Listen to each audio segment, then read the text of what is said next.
Sophia Bennett stood outside the iron gates, clutching her worn portfolio against her chest. The morning fog rolled in from the ocean, making the mansion before her look like something from a dream. At 24 years old, she had painted hundreds of canvases in her tiny studio apartment, sold dozens at local art shows, and struggled every month to pay rent. When the letter arrived offering her $5,000 for a single commissioned painting, she thought it was a scam. The gates opened silently. Sophia walked up the stone path, her sneakers crunching on gravel. Gardens stretched on both sides, wild roses climbing old stone walls. The mansion rose 3 stories high, all dark wood and tall windows that reflected the gray sky.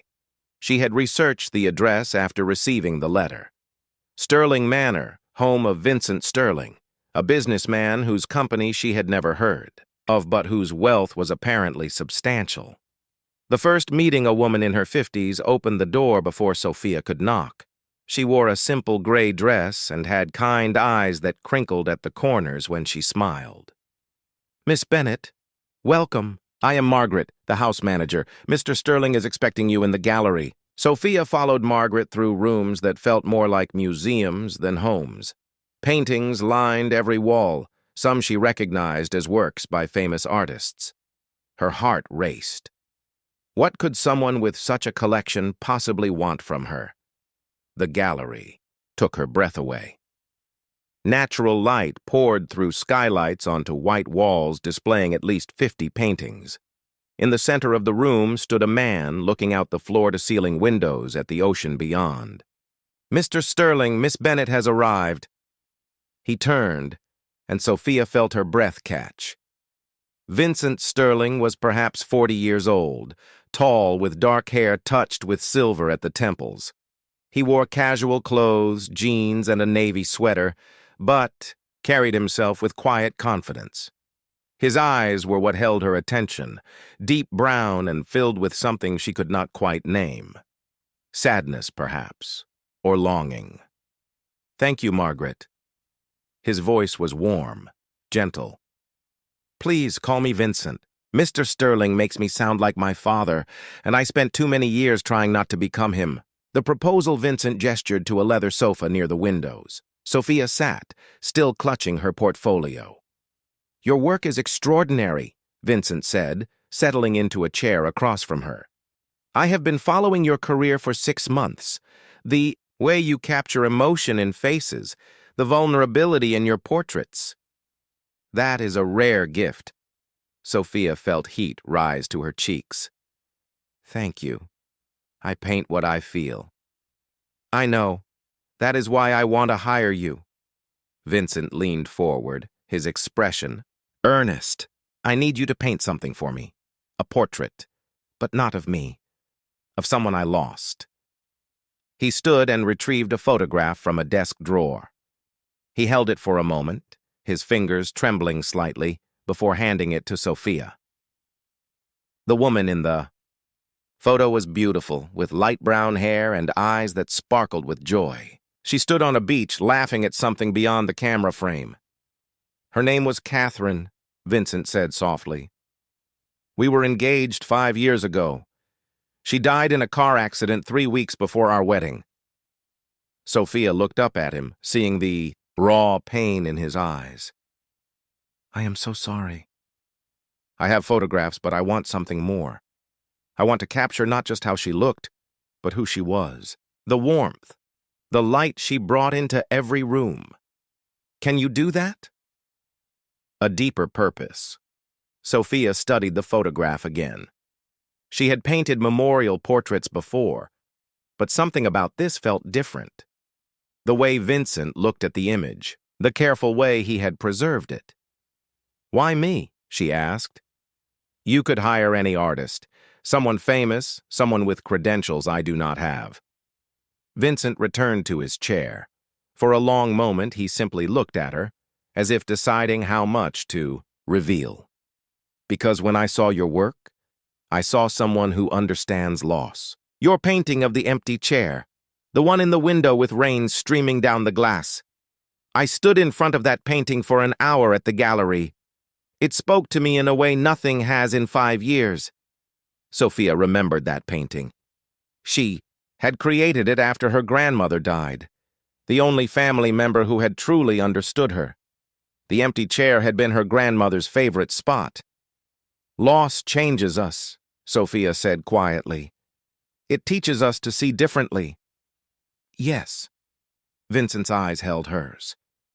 That is exactly right. I need someone who can see what I see when I look at this photograph.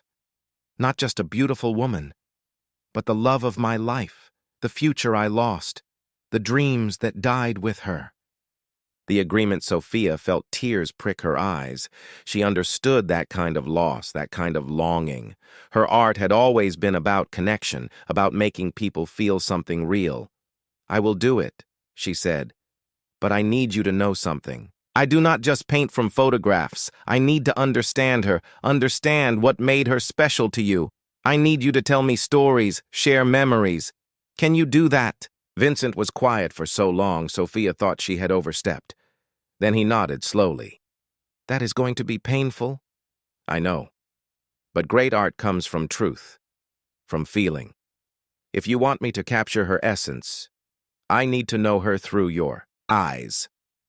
Vincent stood and walked to the window. The ocean beyond was gray and restless, waves crashing against rocks below the cliff.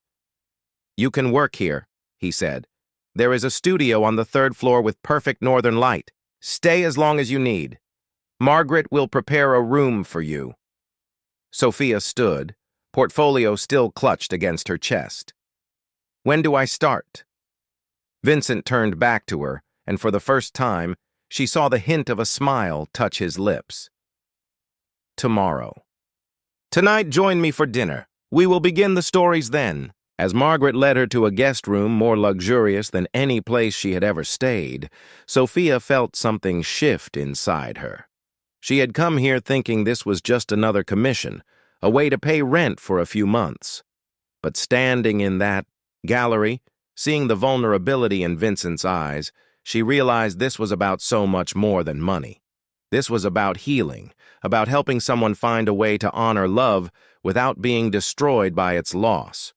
She did not yet know that in trying to help Vincent heal, she would discover her own wounds needed mending too, or that sometimes the greatest art comes not from observation, but from connection. Dinner that evening was nothing like Sophia expected. Instead of the formal dining room, Vincent led her to a small terrace overlooking the ocean. A simple table was set with candles flickering in glass holders, protecting the flames from the coastal breeze.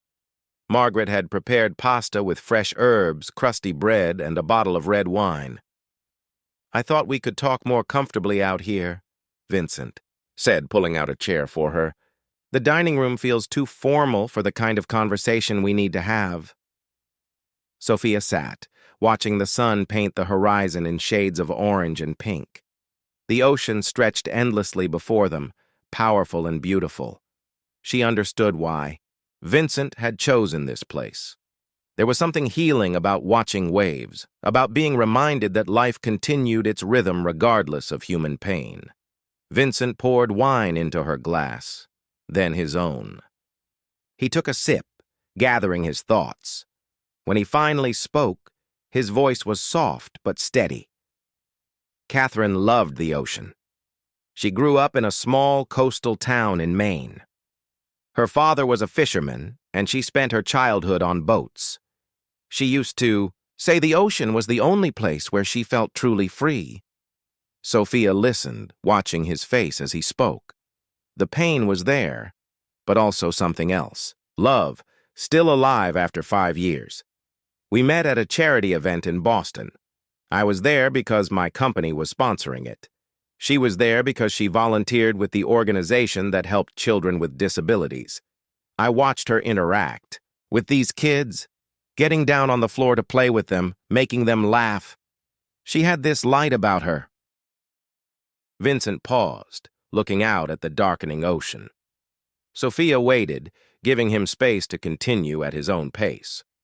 I was not looking for love. My life was my work. Building the company, making deals, proving I could succeed without my father's help. Then Catherine smiled at me across that crowded room, and everything shifted. "What did she do?" Sophia asked gently. "For work, I mean." She was a teacher, 2nd grade. She said it was the perfect age because kids were old enough to have real conversations but young enough to still believe in magic. Vincent smiled, a real smile that transformed his face. She believed in magic, in small moments, in finding joy in ordinary things. Sophia felt her heart tighten. She could see Catherine through Vincent's words, could feel the woman's warmth. "Tell me about your favorite memory with her." Vincent was quiet for a long moment. When he spoke again, his voice was thick with emotion. 6 months before she died, we took a trip to Ireland. Catherine had always wanted to go. We rented a cottage in the countryside, spent our days exploring old castles and walking along cliffs. One afternoon, we got caught in a rainstorm. We were miles from anywhere, completely soaked. Catherine just started laughing. She spun around in the rain, arms out, face turned up to the sky. She said it felt like the universe was washing away all her worries. He stopped, blinking rapidly. Sophia reached across the table and placed her hand over his. "That is beautiful," she said softly. "That is the kind of moment that matters." Shared wounds. They talked late into the night. Vincent told her about Catherine's love of old movies, her terrible singing voice that she refused to be embarrassed about, the way she collected sea glass and kept jars of it all over their apartment. He told her about the small things that made her laugh, the causes she cared about, the dreams they had shared for their future. Sophia listened, taking mental notes, building a picture of Catherine in her mind. But as Vincent talked, she found herself sharing too. She told him about her grandmother, about growing up poor but rich in love, about losing the one person who truly believed in her art. "After she died, I could not paint for 6 months," Sophia admitted. "Every time I picked up a brush, I felt empty. Then one day I was sitting in her chair by the window watching rain fall, and I suddenly needed to capture that feeling. The absence, the longing, the way grief sits with you like an uninvited guest." Vincent nodded. "That painting, the empty chair. I knew when I saw it that you understood." "We carry our losses differently," Sophia said, "but we all carry them." The candles had burned low. The ocean was barely visible now, just a dark expanse with white foam where waves broke against rocks. Vincent stood, gathering their empty plates. "Let me show you the studio. You should see where you will be working." The creative space, the studio, on the 3rd floor, was perfect. Large windows faced north, just as Vincent had promised. Easels stood ready, and shelves held more art supplies than Sophia had ever seen in one place. But what caught her attention was the small collection of Catherine's belongings arranged on a table near the window. A worn copy of a poetry book, a collection of sea glass in mason jars, a scarf that still held a faint scent of perfume, photographs scattered across the surface, showing Catherine at different ages, in different moments of joy. "I thought these might help," Vincent said from the doorway. "To know her better." Sophia approached the table slowly, reverently. She picked up the poetry book, opening it carefully. The margins were filled with notes in elegant handwriting, underlined passages about love, nature, the beauty of fleeting moments.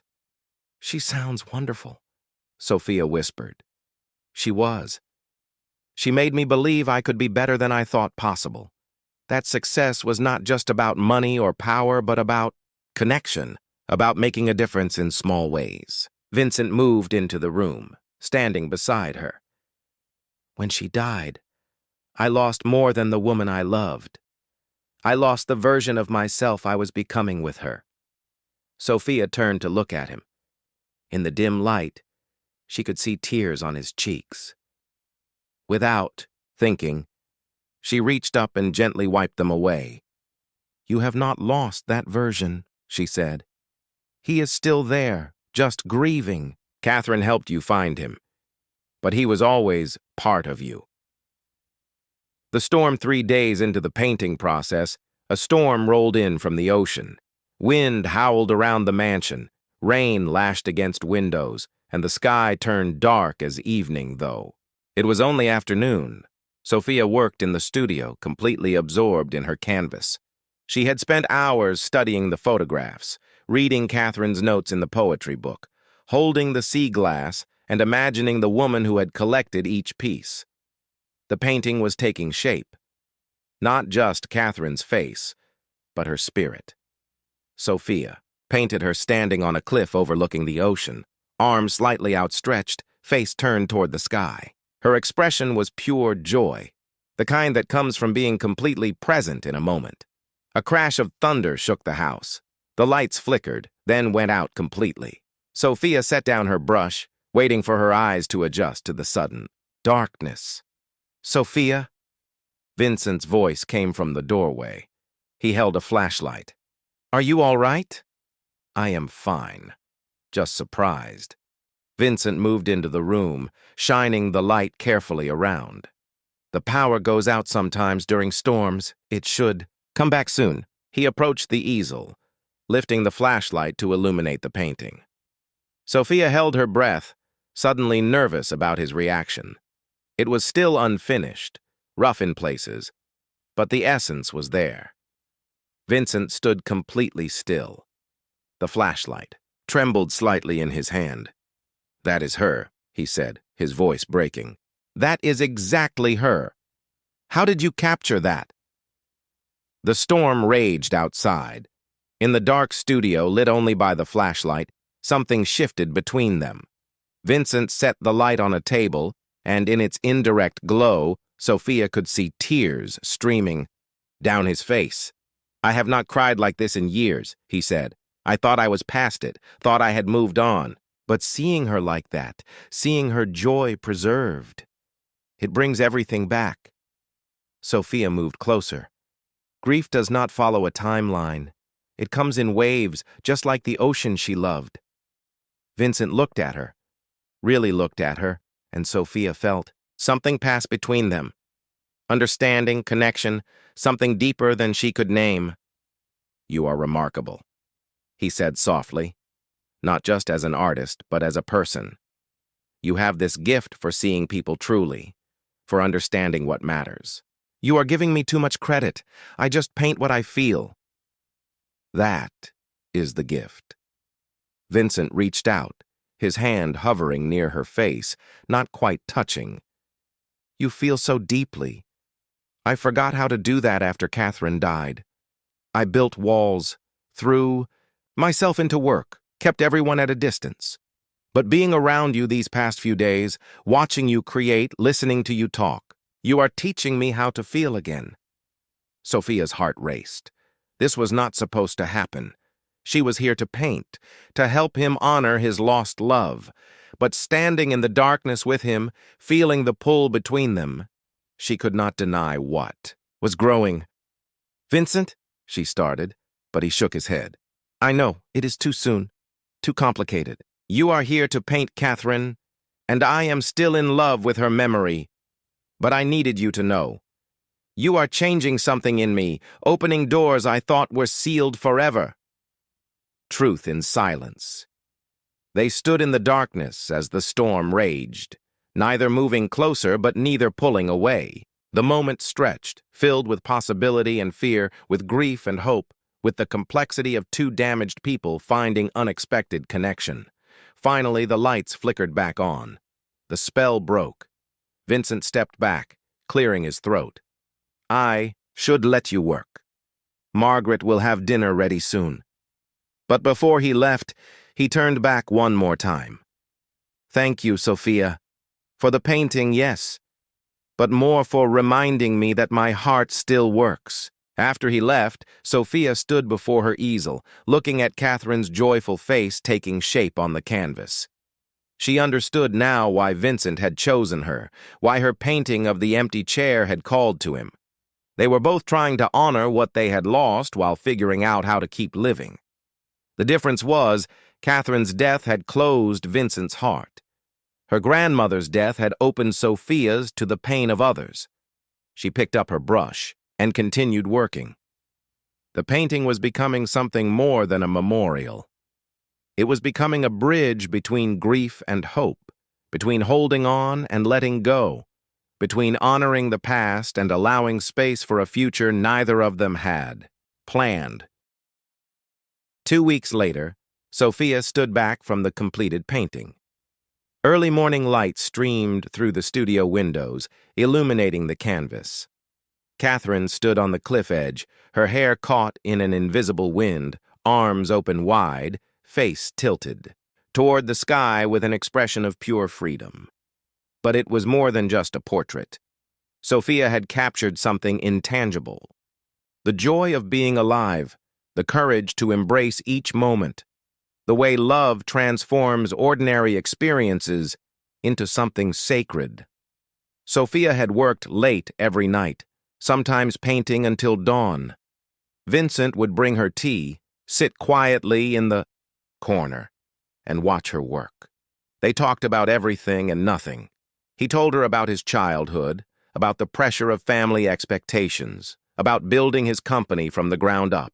She shared her struggles as an artist, the rejection letters, the moments of doubt when she questioned whether her talent was real or just wishful thinking. Their connection had deepened in those quiet hours.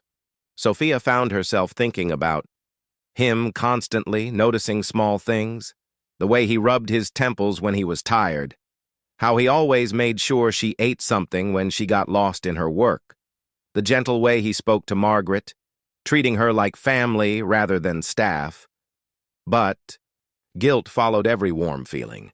She was falling for a man who was paying her to immortalize his dead fiancé. What kind of person did that make her? A soft knock interrupted her thoughts. Vincent entered carrying 2 cups of coffee. He had started bringing her coffee each morning, always prepared exactly how she liked it.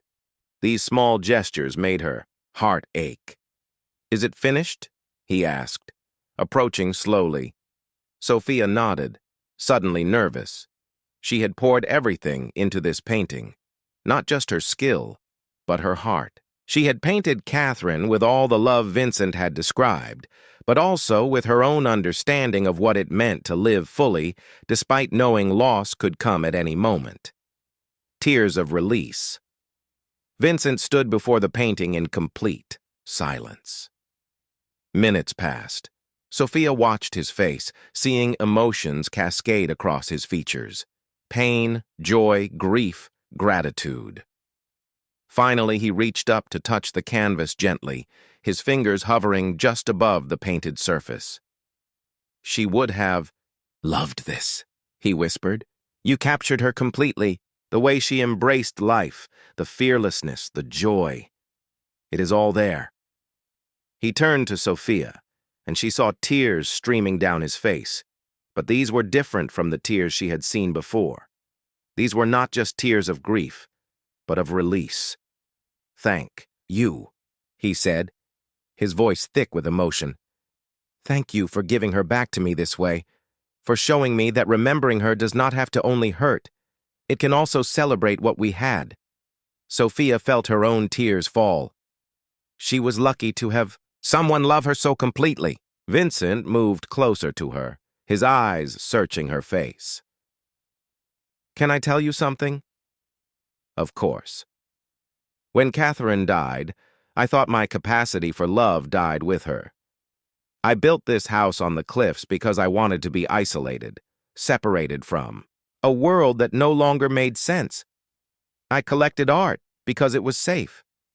Beautiful things that could not leave me, could not die.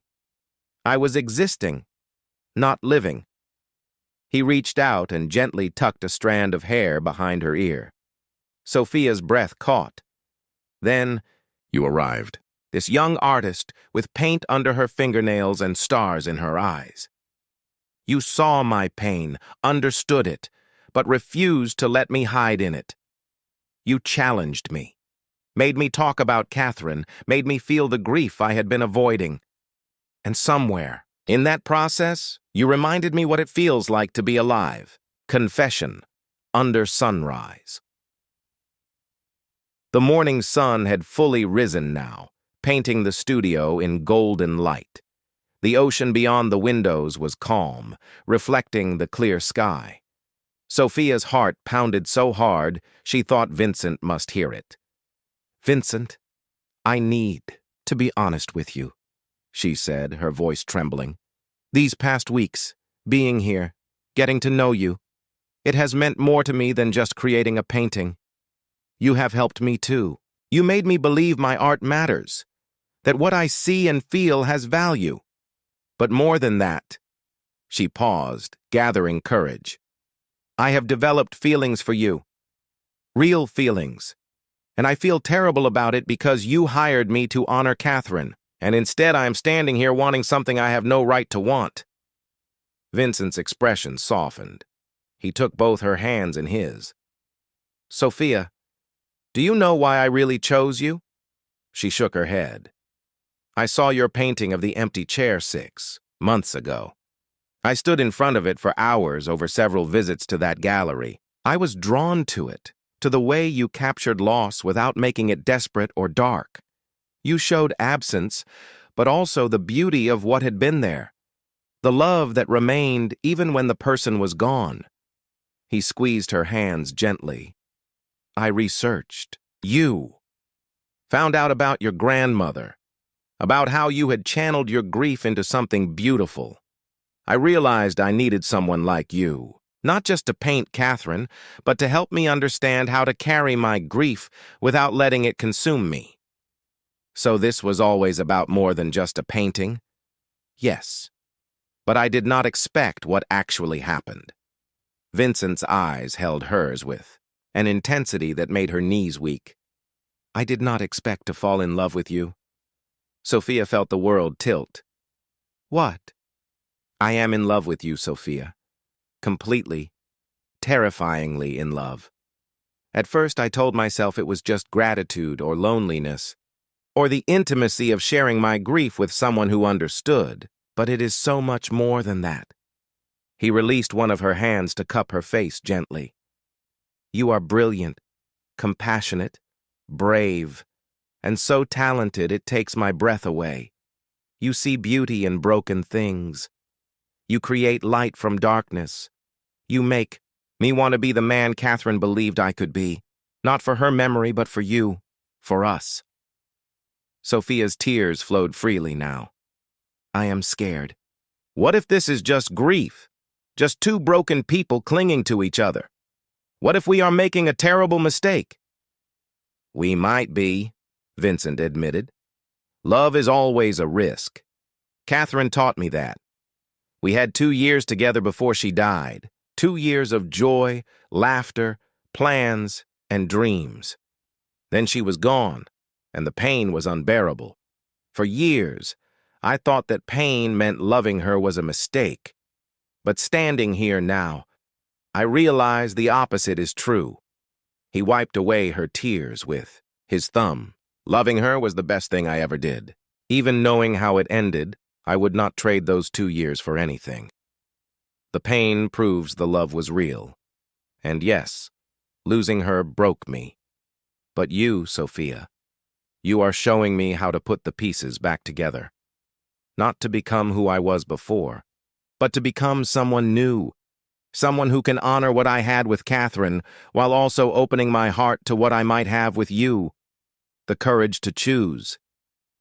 Sophia looked into his eyes and saw truth there, not the desperate need of someone trying to replace what he lost, but the genuine affection of someone who had found something unexpected and precious.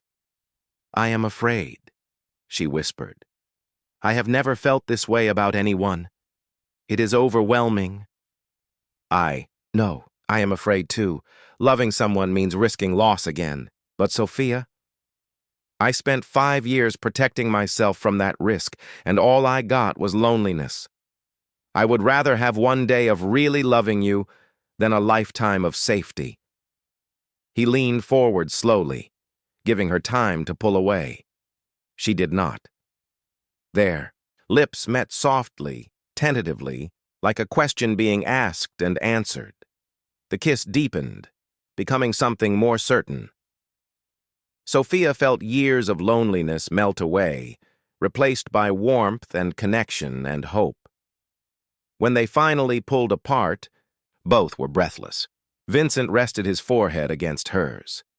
"Stay," he said. "Not as my employee, but as yourself. Stay and let us see what this could become." Sophia thought about her tiny apartment in the city, the struggle to pay rent, the uncertainty of her future. But more importantly, she thought about the past 2 weeks, the conversations, the laughter, the quiet moments of understanding.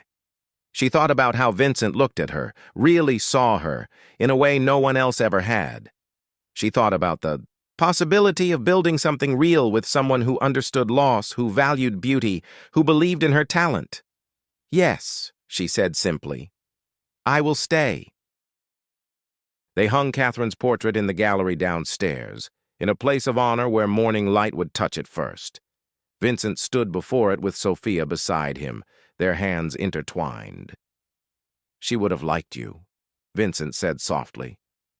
"Catherine always said I needed someone who would challenge me, who would not let me hide behind work and walls. She would be glad I found you."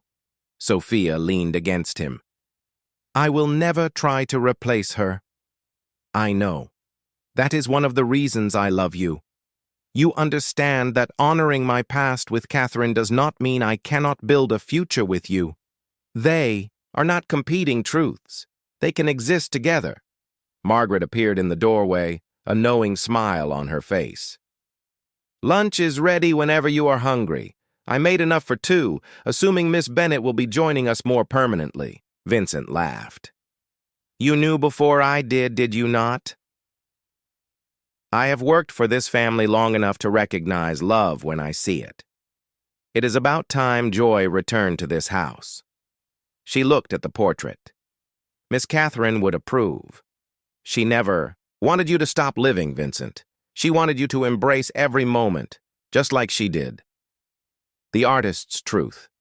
That evening, Sophia set up a new canvas in the studio. Vincent sat by the window, reading, comfortable in the shared silence. She began to paint, but this time she painted for herself. Not a commission, not a memorial, but something born purely from feeling. She painted 2 figures on a cliff overlooking the ocean. One was clearly Catherine, arms spread wide, embracing the wind and sky. But beside her, slightly behind and to the side, were 2 other figures. A man and a woman holding hands, looking not at Catherine, but at the horizon ahead. Their faces showed a mixture of grief and hope, loss and possibility. Vincent noticed what she was painting and moved to stand behind her, his hands resting gently on her shoulders. "That is us," he said. "Yes, we carry her with us, honor what she meant to you, but we also move forward. She is part of our story, but not the whole story." Vincent kissed the top of her head. "You are extraordinary." Sophia leaned back against him, feeling safe and seen and valued. "We both are. We found each other in our brokenness and discovered we could build something beautiful from the pieces." 6 months later, spring arrived at Sterling Manor with an explosion of color.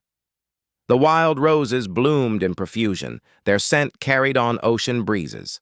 Sophia's paintings filled the gallery now, alongside the masterpieces Vincent had collected. Her work had gained recognition. Galleries in the city were requesting exhibitions, but she chose to stay at the manor, creating in the studio she loved, living with the man who had helped her discover her true potential. They took long walks along the cliffs each evening, talking about everything and nothing. Vincent had changed. The haunted look had left his eyes, replaced by contentment. He laughed more, worried less about control, allowed himself to simply be present in each moment. Sophia had changed too. The uncertain young artist who had arrived, clutching a worn portfolio, had become confident in her talent and her worth. She no longer apologized for taking up space, for having needs, for believing her art mattered. One evening, as they sat on the terrace watching the sunset paint the sky in brilliant colors, Vincent turned to her. "I have been thinking about something." "What is that?" "Catherine's portrait. It hangs in the gallery, and I love having it there. But I think it is time to share it with others. There is a children's hospital in the city, the one where Catherine used to volunteer. I would like to donate the painting to them, along with a significant endowment in her name." Sophia smiled. "She would love that." "Yes, she would. But more importantly, it feels right. Keeping her memory alive by helping children, by supporting the causes she cared about. That honors her better than keeping the painting in a private collection." He took Sophia's hand. "I will always love Catherine. That will never change. But I am no longer living in the past. I am living right here, right now, with you. And I want to honor both truths." The gentle touch. That changed everything. As stars began to appear in the darkening sky, Vincent pulled Sophia close. She rested her head on his shoulder, feeling his heartbeat steady and strong beneath her ear. "Do you remember that first night?" he asked. "When I told you Catherine's story?" "Of course. You cried, and I held your hand. That was the first time I had let anyone see me that vulnerable in 5 years. You did not judge me, did not try to fix me. You just sat with me in my pain. That gentle acceptance changed everything." Sophia lifted her head to look at him. "For me, too. I came here thinking I was just painting a portrait. Instead, I found home. I found someone who sees me, truly sees me, and loves what he sees. That was my first time feeling that way. It changed everything." Vincent kissed her softly, thoroughly, with all the love and promise of their shared future. When they pulled apart, both were smiling. "I love you, Sophia Bennett. Thank you for teaching me that hearts can heal, that love can grow again even in soil that seems barren, that taking the risk is always worth it. I love you too, Vincent Sterling. Thank you for believing in my art, for seeing my worth, for showing me that vulnerability is not weakness, but the greatest strength we have." They sat together as night fell completely, the ocean whispering its endless song below the cliffs. Two damaged people who had found healing in each other. Two artists of different kinds who had created something beautiful from grief and hope, from memory and possibility, from the courage to open their hearts one more time. Catherine's portrait would hang in the children's hospital, inspiring young patients with its message of joy and fearlessness. But here, in the manor on the cliffs, a different kind of art was being created. The art of building a life together, of honoring the past while embracing the future, of loving fully despite knowing that all things are temporary. It was Sophia's first time opening her heart completely to romantic love. It was Vincent's first time allowing himself to love again after devastating loss. Together, they discovered that the millionaire's gentle touch and the artist's compassionate heart could create a masterpiece more valuable than any painting, a masterpiece called hope, called healing, called home. And as they walked hand in hand back into the house, ready to face whatever the future held, they both knew that this was not an ending, but a beginning. The kind of beginning that only comes after we have been broken and brave enough to believe in wholeness again. The end.